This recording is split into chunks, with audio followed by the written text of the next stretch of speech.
حضور اکرم صلی اللہ علیہ وآلہ وسلم کا ارشاد ہے، تمام اعمال کا دار و مدار نیت پر ہے، اور ہر عمل کا نتیجہ ہر انسان کو اس کی نیت کے مطابق ہی ملے گا۔ پس جس کی ہجرت دولت دنیا حاصل کرنے کے لیے ہو یا کسی عورت سے شادی کی غرض سے ہو، پس اس کی ہجرت انہی چیزوں کے لیے ہوگی جن کے حاصل کرنے کی نیت سے اس نے ہجرت کی۔ صحیح بخاری حدیث نمبر 1۔ حضور اکرم صلی اللہ علیہ وآلہ وسلم نے فرمایا کہ وحی نازل ہوتے وقت کبھی مجھ کو گھنٹی کی سی آواز محسوس ہوتی ہے، اور وحی کی یہ کیفیت مجھ پر بہت شاق گزرتی ہے۔ جب یہ کیفیت ختم ہوتی ہے تو میرے دل و دماغ پر اس فرشتے کے ذریعے نازل شدہ وحی محفوظ ہو جاتی ہے، اور کسی وقت ایسا ہوتا ہے کہ فرشتہ بشکل انسان میرے پاس آتا ہے اور مجھ سے کلام کرتا ہے، بس میں اس کا کہا ہوا یاد رکھ لیتا ہوں۔ صحیح بخاری حدیث نمبر 2۔ حضرت صلی اللہ علیہ وآلہ وسلم پر وحی کا ابتدائی دور اچھے سچے پاکیزہ خوابوں سے شروع ہوا۔ آپ خواب میں جو کچھ دیکھتے وہ صبح کی روشنی کی طرح صحیح اور سچا ثابت ہوتا۔ پھر من جانب قدرت آپ تنہائی پسند ہو گئے، اور آپ نے غار حرا میں خلوت نشینی اختیار فرمائی، اور کئی دن اور رات وہاں مسلسل عبادت اور یاد الہی و ذکر میں مشغول رہنے لگے۔ جب تک گھر آنے کو دل نہ چاہتا توشہ ہمراہ لیے ہوئے وہاں رہتے۔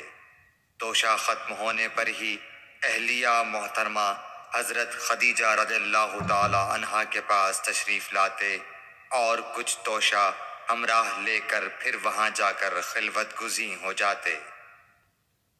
یہی طریقہ جاری رہا یہاں تک کہ آپ پر حق منکشف ہو گیا، اور آپ غار حرا ہی میں قیام پذیر تھے کہ اچانک حضرت جبرائیل علیہ السلام آپ کے پاس حاضر ہوئے اور کہنے لگے کہ اے محمد پڑھو۔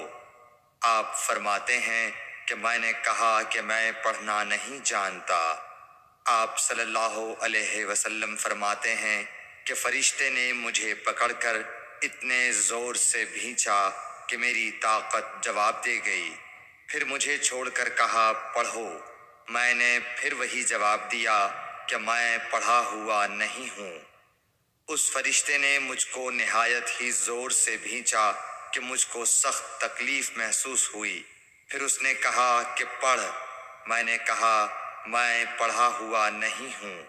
فرشتے نے تیسری بار مجھ کو پکڑا اور تیسری مرتبہ پھر مجھ کو بھینچا، پھر مجھے چھوڑ دیا اور کہنے لگا کہ پڑھو اپنے رب کے نام کی مدد سے جس نے پیدا کیا اور انسان کو خون کی پھٹکی سے بنایا۔ پڑھو اور آپ کا رب بہت ہی مہربانیاں کرنے والا ہے۔ بس یہی آیتیں آپ حضرت جبرائیل علیہ السلام سے سن کر اس حال میں غار حرا سے واپس ہوئے کہ آپ کا دل اس انوکھے واقعے سے کانپ رہا تھا۔ آپ حضرت خدیجہ کے ہاں تشریف لائے اور فرمایا کہ مجھے کمبل اوڑھا دو، مجھے کمبل اوڑھا دو۔ لوگوں نے آپ کو کمبل اوڑھا دیا۔ جب آپ کا ڈر جاتا رہا تو آپ نے اپنی زوجہ محترمہ حضرت خدیجہ رضی اللہ تعالی عنہا کو تفصیل کے ساتھ یہ واقعہ سنایا، اور فرمانے لگے کہ مجھ کو اب اپنی جان کا خوف ہو گیا ہے۔ آپ کی اہلیہ محترمہ حضرت خدیجہ رضی اللہ تعالی عنہا نے آپ کی ڈھارس بندھائی اور کہا کہ آپ کا خیال صحیح نہیں ہے۔ اللہ کی قسم آپ کو اللہ کبھی رسوا نہیں کرے گا۔ آپ تو اخلاق فاضلہ کے مالک ہیں، آپ تو کنبہ پرور ہیں، بے کسوں کا بوجھ اپنے سر پر رکھتے ہیں، مفلسوں کے لیے آپ کماتے ہیں، مہمان نوازی میں آپ بے مثال ہیں، اور مشکل وقت میں آپ امر حق کا ساتھ دیتے ہیں۔ ایسے اوصاف حسنہ والا انسان یوں بے وقت ذلت و خواری کی موت نہیں پا سکتا۔ پھر مزید تسلی کے لیے حضرت خدیجہ رضی اللہ تعالی عنہا آپ کو ورقہ بن نوفل کے پاس لے گئیں، جو ان کے چچا زاد بھائی تھے اور زمانہ جاہلیت میں نصرانی مذہب اختیار کر چکے تھے اور عبرانی زبان کے کاتب تھے۔ چنانچہ انجیل کو بھی حسب منشائے خداوندی عبرانی زبان میں لکھا کرتے تھے۔ انجیل سریانی زبان میں نازل ہوئی تھی، پھر اس کا ترجمہ عبرانی زبان میں ہوا۔ ورقہ اسی کو لکھتے تھے۔ وہ بہت بوڑھے ہو گئے تھے، یہاں تک کہ ان کی بینائی بھی رخصت ہو چکی تھی۔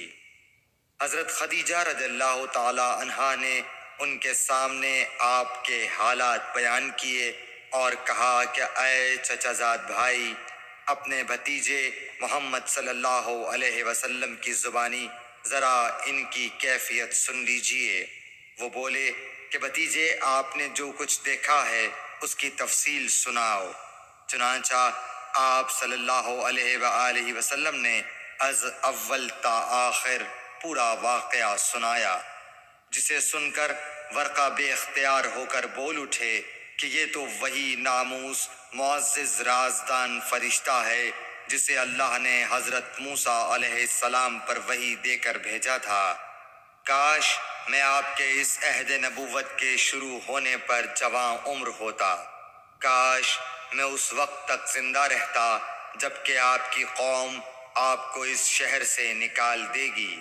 رسول کریم صلی اللہ علیہ وآلہ وسلم نے یہ سن کر تعجب سے پوچھا کہ کیا وہ لوگ مجھ کو نکال دیں گے، حالانکہ میں تو ان میں صادق و امین و مقبول ہوں۔ ورقہ بولا، ہاں یہ سب کچھ سچ ہے، مگر جو شخص بھی آپ کی طرح امر حق لے کر آیا، لوگ اس کے دشمن ہی ہو گئے ہیں۔ اگر مجھے آپ کی نبوت کا وہ زمانہ مل جائے تو میں آپ کی پوری مدد کروں گا۔ مگر ورقہ کچھ دنوں کے بعد انتقال کر گئے، پھر کچھ عرصے تک وحی کی آمد موقوف رہی۔ صحیح بخاری حدیث نمبر 3۔